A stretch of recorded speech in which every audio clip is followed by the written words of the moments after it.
So it's an honor for us to host you here. Just frame it for about a minute, then we look forward to a fun dialogue with the team here.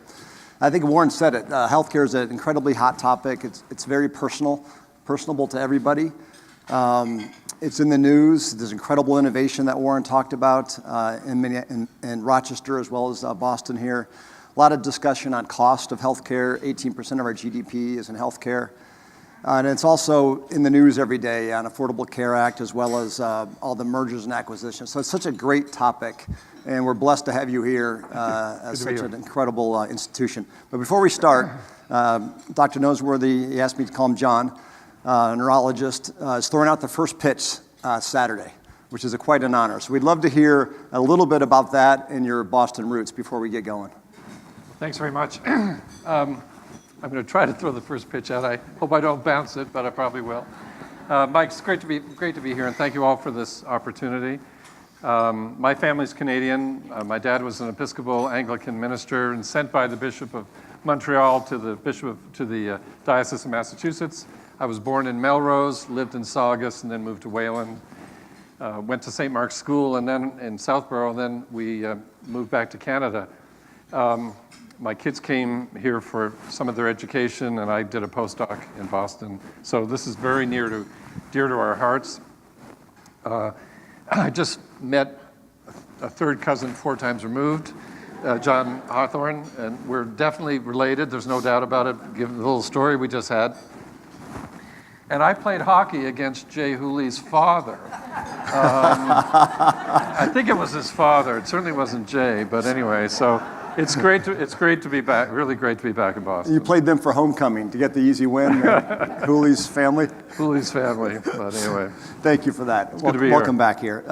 Just want to talk a little bit about incredible hospital system you have, the history that you have, and the values that represent the Mayo system. So maybe you could give us a little bit of insight into the history of how it's grown, and more importantly, the values and how you maintain that.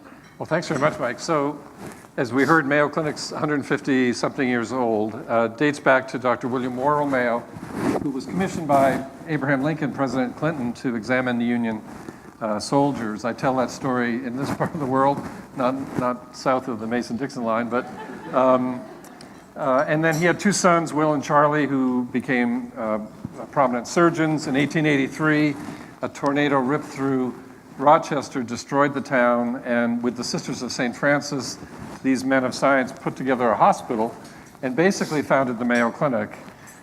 Now, to talk about healthcare in Boston seems a bit redundant because you have the finest institutions in the world here, as you all know. And we're very grateful for that and honor the healthcare in Massachusetts and New England. Mayo was set up a little bit differently, as you heard. It is really the first integrated group practice of medicine, which basically what it meant was it's a partnership. And that partnership has survived 150 years. And the partners are salaried physicians who are recruited with a focus on taking care of patients as a team. 110 years ago, they decided there should be a unified medical record. So if you go back well over 100 years, a patient at Mayo Clinic, and I met several of you whose moms and grandparents and so on were there would be a medical record with their number on it. And that medical record would go from doctor to doctor to doctor to doctor. So it was a transparent healthcare system, so we could see whether the doctors, as partners, were good at diagnosis, good at procedures, and so on. So very open system, and that helped us provide team-based care. And that's really stuck with us. They also invested heavily in education and research, and that's been embedded in the Mayo model. And I guess probably the most unsung secret sauce at Mayo were the engineers. And I know there's some engineers in the room, but for well over 100 years, engineers have been part of the medical team. We have 200 management engineers right now in the practice who help us drive efficiency, drive safety, better outcomes. And if you want to get those problems solved, don't ask a doctor, ask an engineer.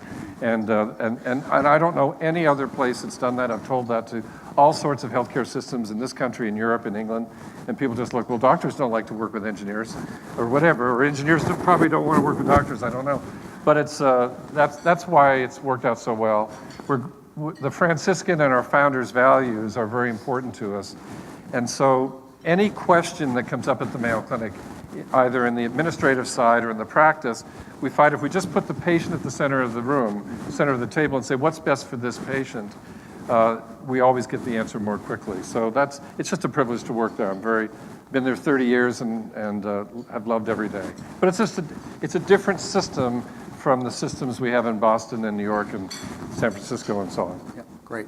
Well, it's definitely not your everyday. And I'll put a plug in, I guess. Ken Burns, the documentary film maker, has just completed a 2-hour documentary on the Mayo Clinic, and we're pleased that it'll be shown on PBS nationally 2 consecutive days in September, which really tells the story of the Mayo Clinic as an American institution evolving over 150 years. So we're actually quite pleased about that. Yeah, great. Just a question, because you're compete on a global scale with the reputation of your hospital system, and just recently we had an employee in India who needed open heart surgery, and right away they think Brigham and Women's, Mass General, Mayo, UPMC, Cleveland Clinic, so you're really competing at a different level globally. So when you think about how you help differentiate Mayo from other big, great institutions on quality and quality metrics, how do you go about doing that? Well, Mike, are we competitive with other groups? I think that's true, but essentially, if you work at Mayo, you're there for the patient. And I know that sounds kind of sanctimonious, and the first time I heard it, I remember calling my wife and saying, don't worry, honey, nothing's going to happen. I'm not going to move here. But in the back of my mind, everyone told me, yeah, right, so she hasn't believed me since then. But what I found is that, and again, it's just the culture is so strong at Mayo, that everyone is there for that single purpose, whether they're scientists or engineers or physicians or pharmacists or whatever.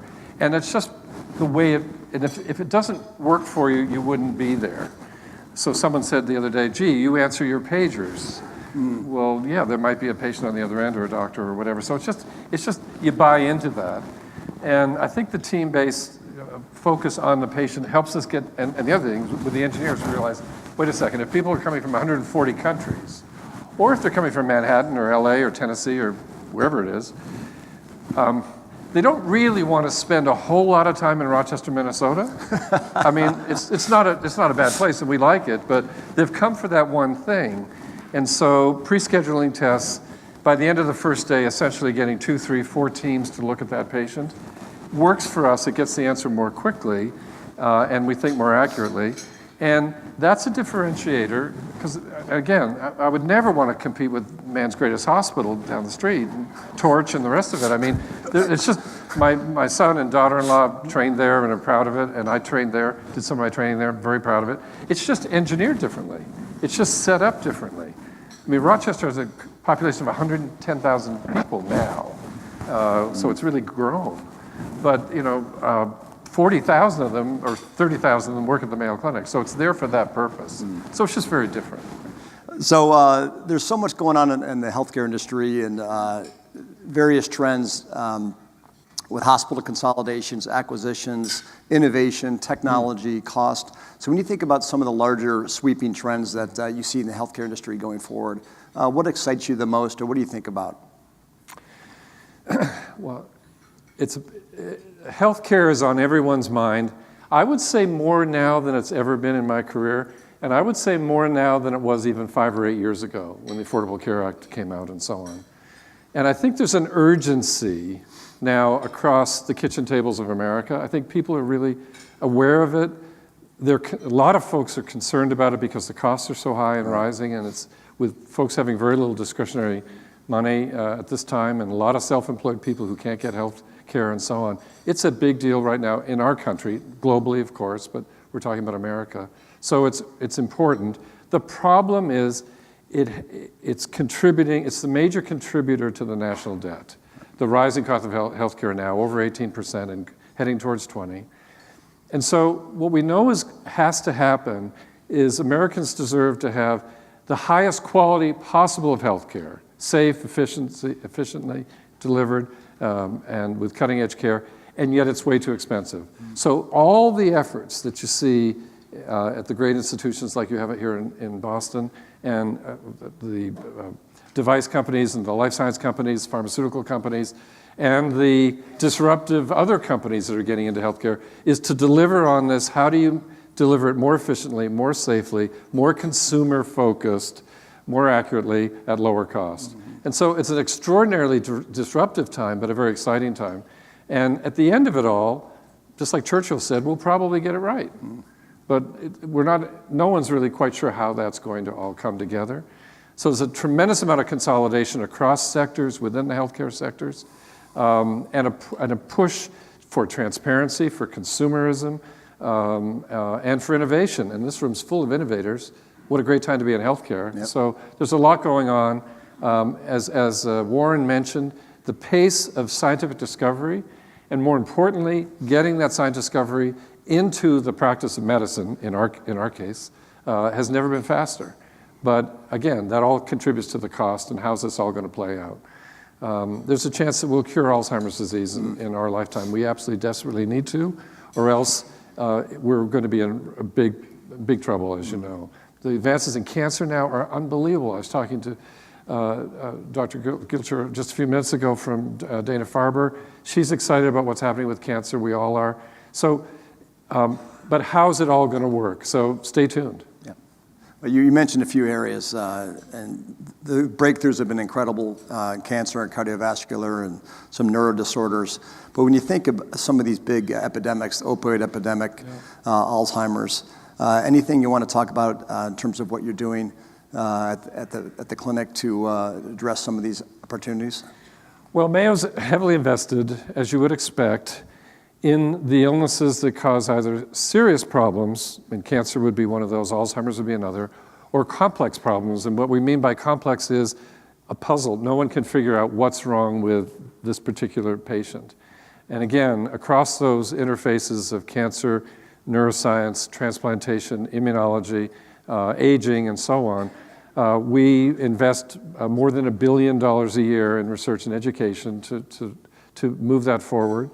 The field of regenerative medicine, a couple of us were talking about our knees a minute ago, and I'd like to wait for regenerative medicine to fix my knees, but I was told yesterday I can't wait that long. So, but for some of you, it'll be coming. There's just a lot happening. All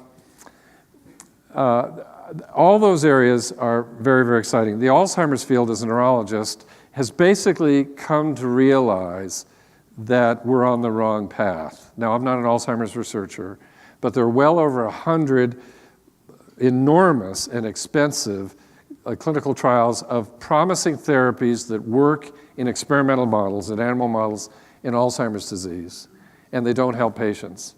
And 100 negative trials in Alzheimer's disease. So presumably, the hypothesis that we've been following is wrong, or at least it's not fully accurate and right. And so we're going back to look at neural networks and how they interact and how they advance aging and so on. So it's kind of a drawback. Cancer, on the other hand, and I'm not a cancer expert, I'll just say I am a director at Merck, just to clear the record. So I understand the work they're doing there, and Mayo does a lot of work in cancer.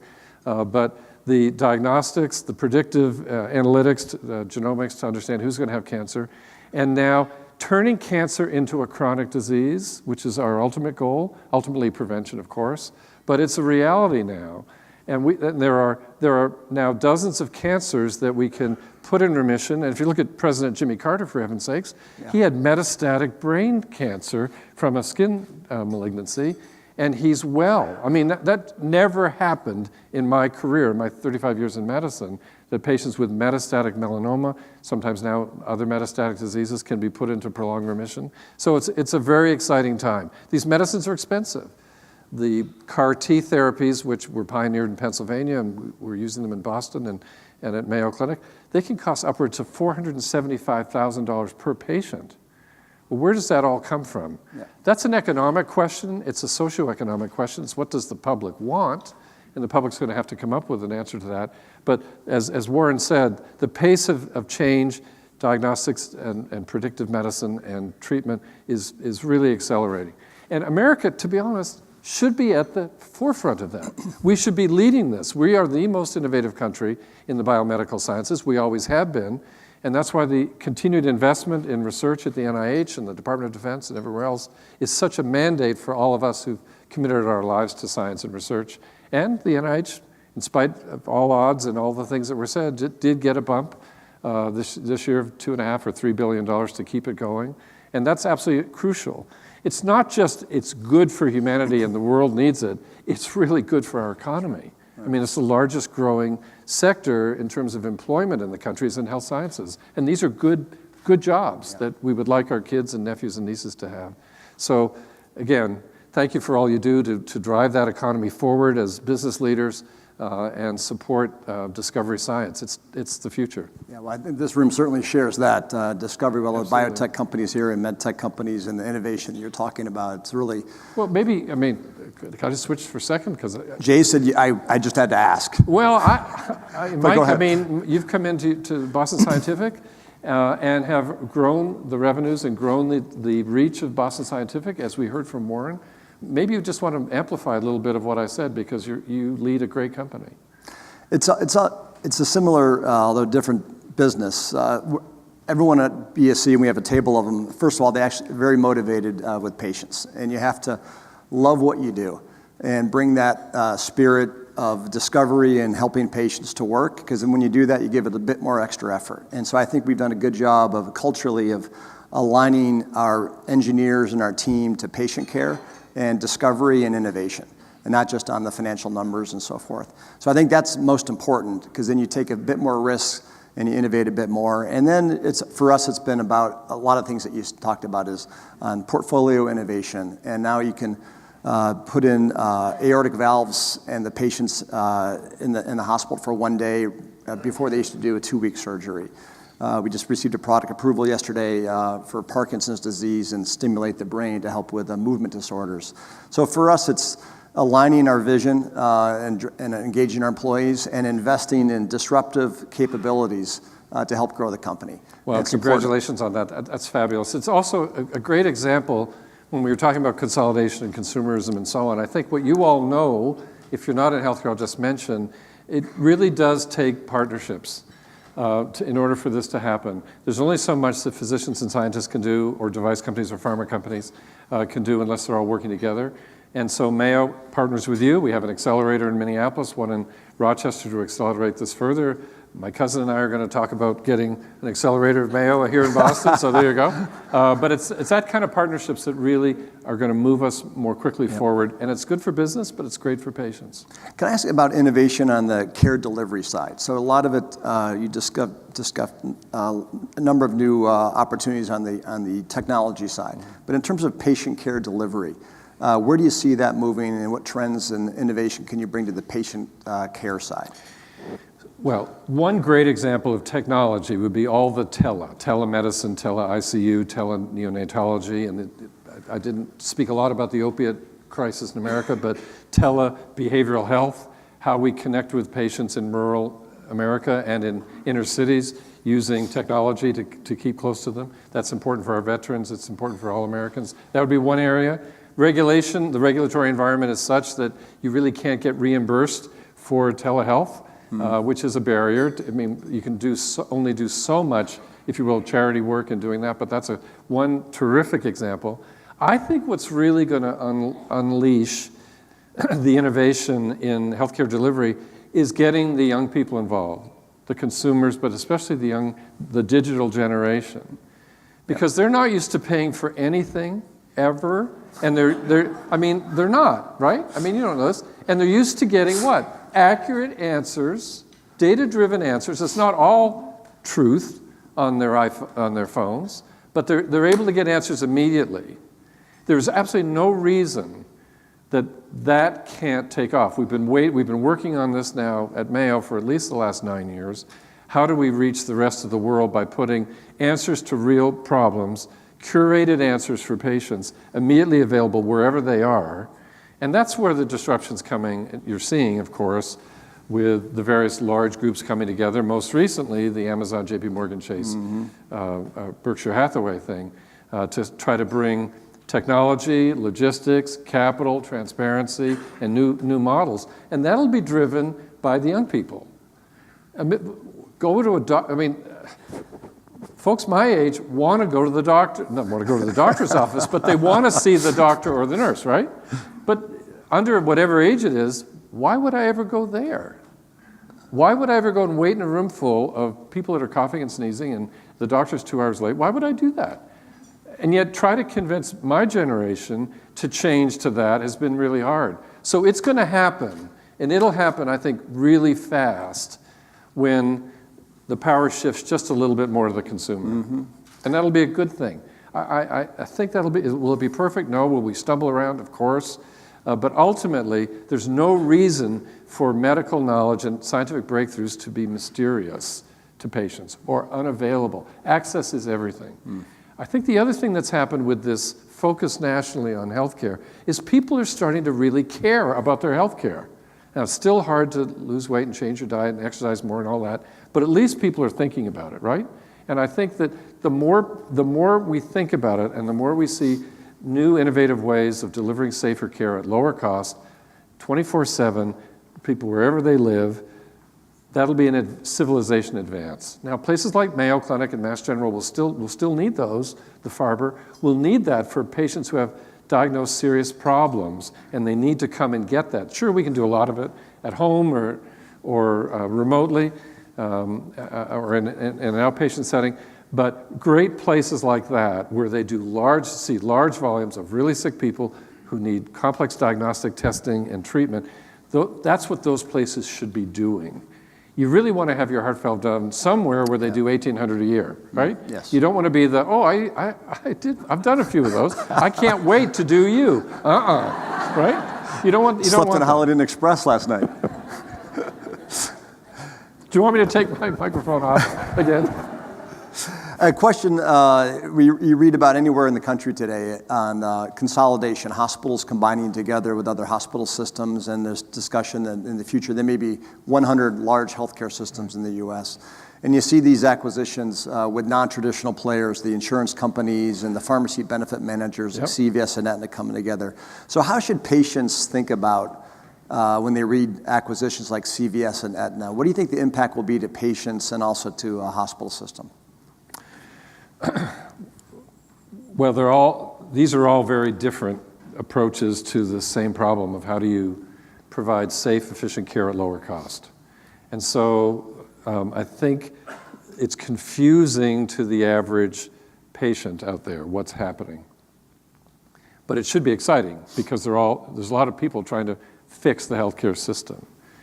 At Mayo, we took a different path and decided during this merger and acquisition growth in the country, we decided that wasn't going to work for us for two reasons. One, we thought if we put the Mayo Clinic name on a lot of places that weren't Mayo Clinic, then essentially Mayo Clinic disappears because people go to the Mayo Clinic expecting something, and that's why they're making that choice. And instead, what we said, our biggest impact could be how do we help other hospitals get integrated answers quickly, and so we decided to digitize our knowledge. So essentially, I'll just look at the head table here. There's a heart surgeon, a cardiologist, infectious disease, a pediatrician, a psychiatrist, they're all together, and they say, here are the problems that Mayo solves. How do we solve that? Because over here, there's a healthcare system where the neurosurgeons and the neurologists and the radiologists don't really work well together. And so we said, let's create something called Ask Mayo Expert, which is several thousand medical situations, and get Mayo to weigh in and said, so if I'm a doctor in, I'll say Middlesex Hospital in Connecticut, who just happens to be part of our system, and I can't solve this problem with recurrent kidney stones in this young person, and I've tried everything, what would Mayo do? And the pediatricians and the calcium people and the kidney doctors at Mayo have said, well, in that situation, here are the next 3 things that you might consider doing. And here are the folks who wrote that, and if that's not good enough, give us a call or we'll do an e-consult, an electronic consult or whatever. So we said if we took Mayo's knowledge, because we're an integrated group, and how do we work, and then use that as a product to give to others, to have a subscription service to other hospitals, they could be part of what we call the Mayo Clinic Care Network. And that's turned out to be a very successful, we said, our knowledge will integrate healthcare in a group where they're not integrated. And so we're in, I think, 46 centers worldwide, 7 countries. And it's basically a subscription service. Now, we don't let anybody join that until we've done due diligence. You didn't have to buy any hospitals. No, we didn't have to buy any hospitals, and we don't own anybody's asbestos or anybody's malpractice or anything else like that. We basically are just saying, here's what Mayo would do in that situation, and we can do electronic tumor boards or consults or see them or whatever. And the beauty of that, Mike, is that we're now reaching, I think it's 12 million or 18 million people globally doing that. But the real beauty of it is that 80% of the people who ask Mayo for help never leave their community. They stay in their country, their town, whatever. With the help of Mayo, they don't have to travel to get that. And the 20% who do, they really do need to come. And gee, I don't think we can resect this retroperitoneal tumor. I think you should go on hospice. Well, have you asked Mayo? Well, I see that you're part of the Mayo Clinic Care Network. Sure, let's do that. Consult goes in and says, yes, we do about 2 of those a week. And here are our results. And so that patient then migrates to Mayo. We know all about them. And they have surgery 2 days after they arrive there, and then they go home. So instead of buying all these hospitals and just getting bigger, we said, let's stay the same size, but use our knowledge and continually refresh that. And that helps people stay at home, which is so they're innovative ways of solving these problems. That's how Mayo's done it. Nice. So our team sent me, you recently wrote an op-ed in the Wall Street Journal. That was great. Collaborating beyond organizational borders. Would you mind sharing with the audience kind of some of the themes of that? Sure, thanks very much. So this was, we were asked to write an essay for the World Economic Forum, and I know you had Klaus Schwab here a few weeks ago. And essentially, what do you think healthcare should look like in a year or two, and no more than 600 words? I mean, that was the coolest thing in the world, to write that essay and put that together. And it was really, had to be pretty focused. And we basically said, the really sticky issues that face us in healthcare aren't really solved alone by healthcare. So obesity, the opioid epidemic, gun violence, violence against women, neonatal mortality, infectious disease in the subcontinent, whatever they are, they involve more than the healthcare sector. They involve transportation, they involve education, they involve energy, they involve communications. And essentially, if healthcare is going to solve these, it can't do it alone. And so it was basically a call out to the world business community to say that for these thorny issues, and I'll just take obesity and diabetes in this country, there might be a pill for it someday, there might be a vaccine for it someday, but in the meantime, this is about how do you deliver food, how do you deliver education, how do you do predictions with in populations, say who's at risk of this. It's going to take essentially a village to do that across all sectors. And that was the theme. And it kind of harpens back to Mayo's original philosophy that you can only solve these big problems if you work together. No individual can do this. And we would argue that for the really thorny issues, it's not a single sector in society. And again, at the end we said, these problems are solvable, but only if all of us remember there's a patient at the center of this, a patient and their family. What do they need? And then what can I contribute as an educator? What can I contribute as a nutritionist? What can I contribute if I'm redesigning cities or moving people around and so on?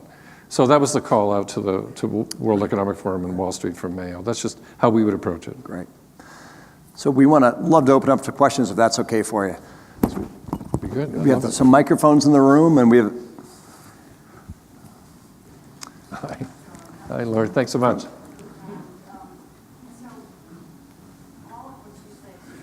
Resonate with it, but you know, when you do studies where America stands in contrast to the 16 other most developed countries in terms of healthcare costs, and healthcare outcomes, we always end up at the bottom of that list. We do.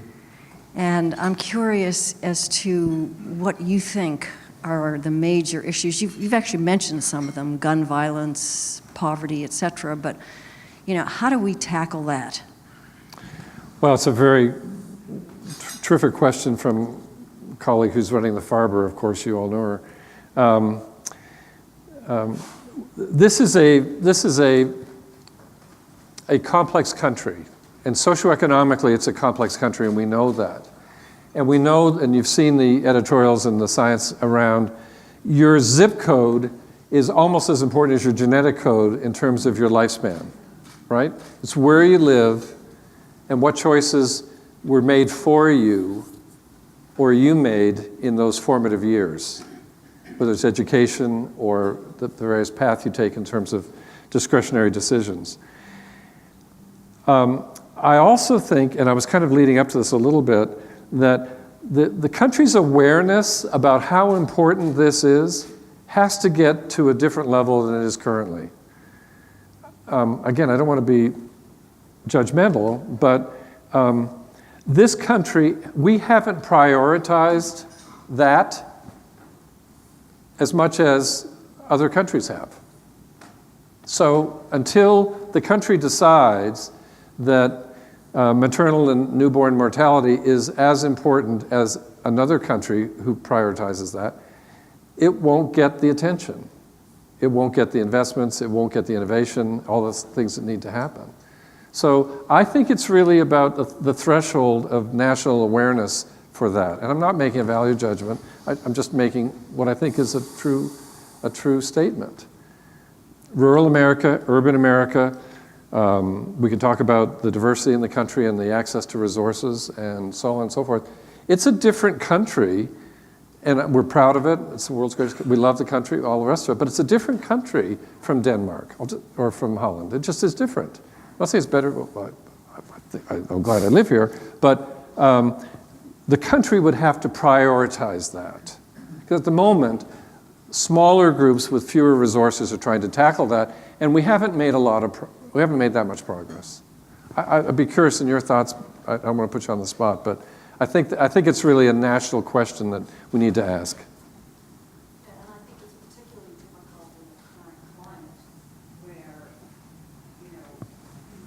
we make decisions not based on facts and data so much, but the sense of the country overall is somewhat anti-intellectual and anti-science-based. We're in a difficult climate right now. Thank you. Nice to see you. Thank you for your question. Others? Doctor, Tom Sherwin over here. Hello. Okay. Thank you for coming and sharing the message of the Mayo Clinic. I wonder, I understand from this morning's news that there's an opening at the VA. And if you were looking for a second career, the nation would be grateful. Perhaps you have some advice for the president in terms of who he would select to lead the VA, given the challenges of the predecessors. And it seems like marvelous people have broken their reputation trying to solve that management problem. Thank you for your comments. Thank you very much for your question. So Mayo Clinic, and I think you know Dr. Torchiana from Partners and the Cleveland Clinic leader, and Kaiser and Johns Hopkins, we have been working behind the scenes to help the White House and Secretary Shulkin to help the VA. And again, we heard a little bit about the partisan situation or the divided state we are in our country. I can tell you that our quiet work in the background to help the VA has been met, as you would expect, with literally 100% support by my 66,000 folks. Now, they don't agree that much on anything else I do, trust me.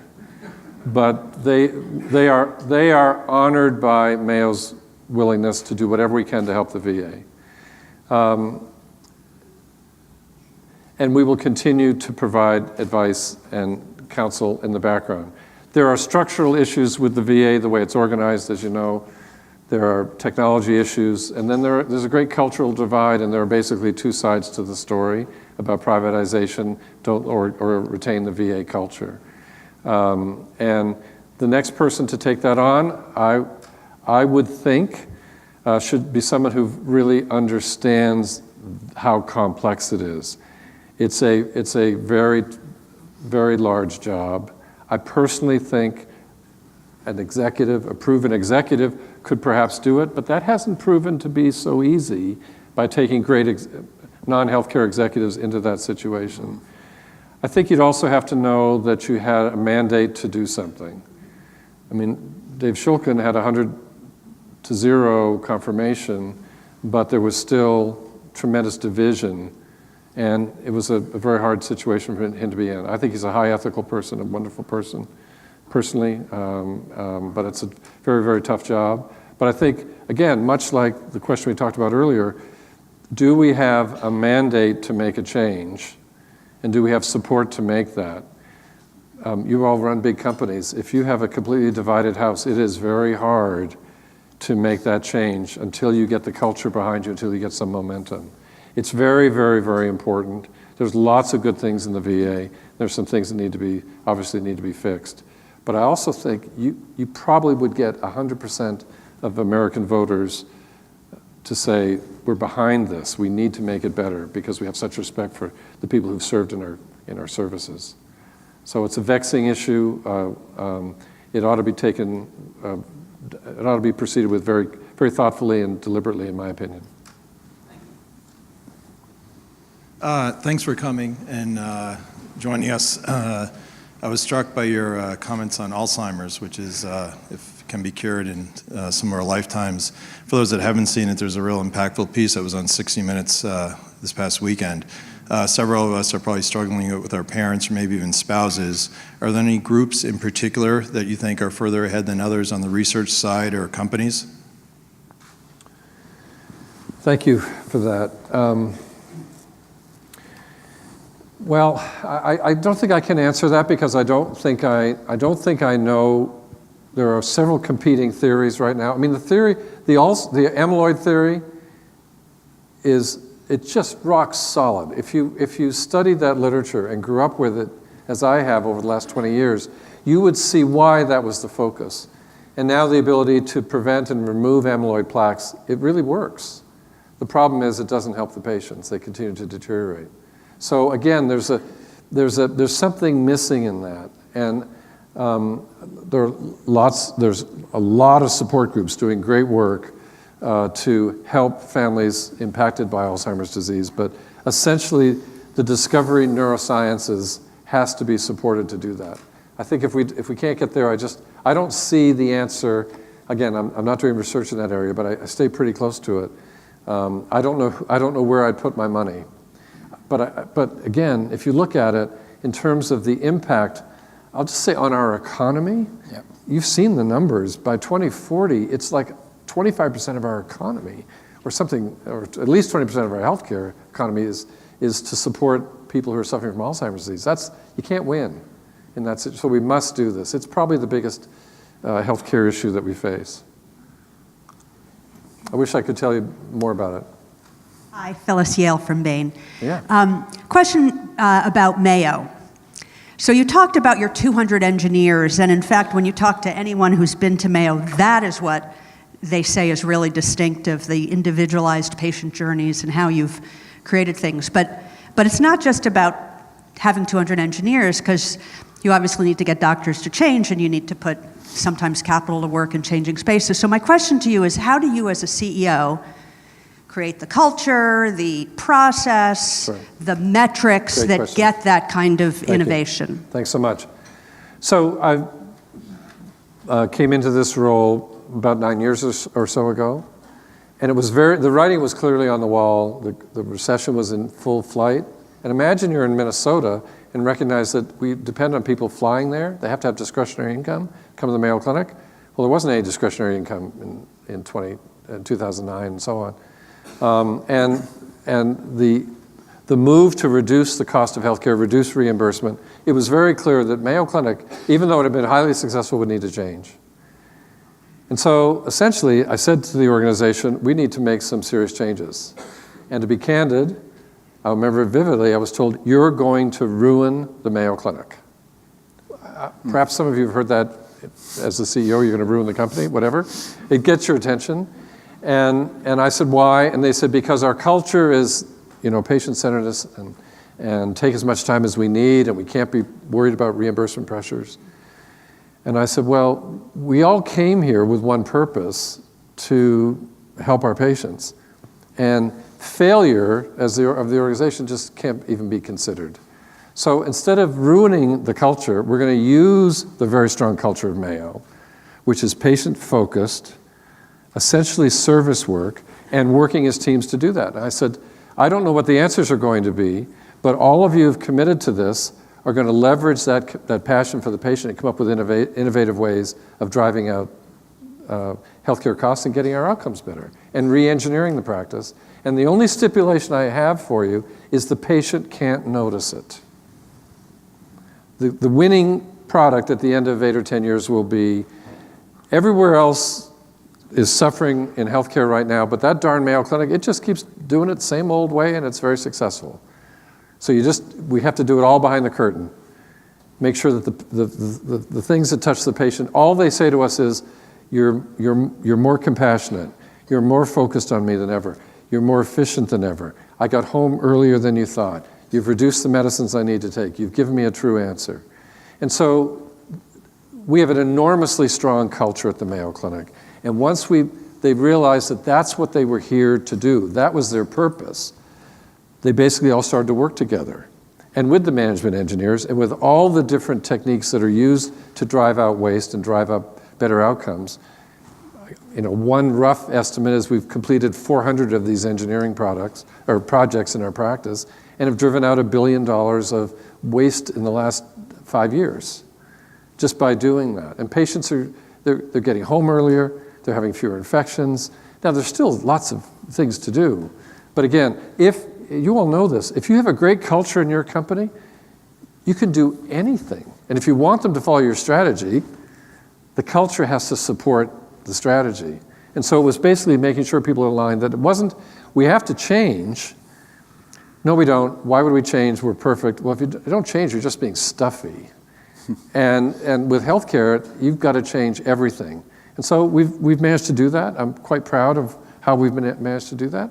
My successor is going to have to keep that going and maybe accelerate it with all the things we've talked about going forward. But I can tell you we've got 66,000 people who come to work with one thing in mind, and that's how do I help patients. And with that, you can really move mountains, and they've done it. Well, final question here. Thank you so much for your service and your leadership in this industry and innovation you've brought. As you mentioned, you're highly employable in lots of places, but you've chosen to retire this year. So maybe just some parting comments on what you plan to do as part of your retirement. Well, thanks very much. So Mayo has a tradition. The leader is always a physician from the staff. That secures the culture, if you will. The bylaws say that my successor will be a physician paired with an administrator who's a strong business person. That's how we do it at Mayo. A person from the active staff. I can tell you that our strategy, which I've touched on a little bit, is not John Noseworthy's strategy. It's the Mayo Clinic strategy, and we have complete consensus on where we need to go. The only thing that needs to be tweaked is how far, how fast. And I think that's really the decision for the next leader. So the strategy is strong. Mayo's performing extremely well. And I've got 5 successors who I've been grooming for the last 5 years, giving them what we call enterprise-wide responsibilities, whether it's international or artificial intelligence or others. So we're hoping, we anticipate a very simple, no drama handoff, because we're really not about the CEO, it's about the patient, and I think that'll really happen. So after retirement, my son says I'll be bored by Wednesday. He may be right, but I won't be going back to neurology to practice, because I really think the more active, younger people who are focused on that will provide better care than I can. But I hope to take what I've learned in this role to continue to make a difference with other partners going forward. But that's not all worked out yet. Great. Thank you very much for your time. Thanks, Glenn. Thank you.